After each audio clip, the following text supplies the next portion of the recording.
Workflow Builder allows you to break out the different parts of your process into different sections and customize further what happens at what part.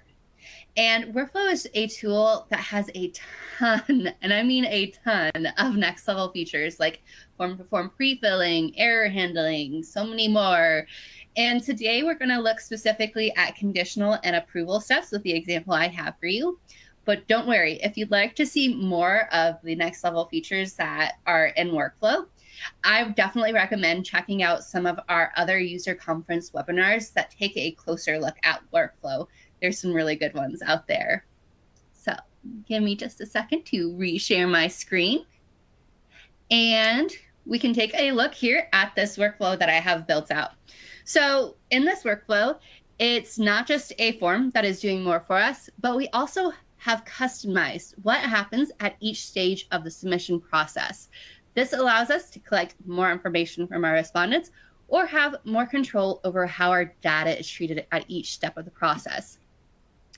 For this workflow here, I'm using kind of more of that different steps of the process and how the data is moving through each of them and really customizing that. So I've got just a simple one form workflow where it is a grant application. And after that grant application is submitted, it has a conditional step that sends it to the 4 different departments. And with each of these departments, they have their own processes that need to be filled out and completed before that grant application is moved on to Salesforce. So I have used that conditional steps to do that. And then also, finally, with the 3 different departments, they're using an approval step. They need to have their dean or the president of the department, whoever is in charge of their department, they need to have that person assign the approval step if the grant application is over a certain amount. So I just, again, use that conditional step to look at, okay, this grant is over that amount. So let's go ahead and add that approval step. And then that dean, president, whoever it is, can go in, look at the grant application and go ahead and approve or deny it.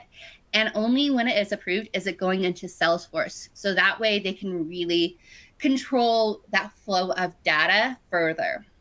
And Workflow really does allow you to elevate your forms by allowing you to quickly and efficiently incorporate your processes into your data collection. So for this one, you can have that collaboration between those 4 different departments to really get their processes nailed down within the single workflow.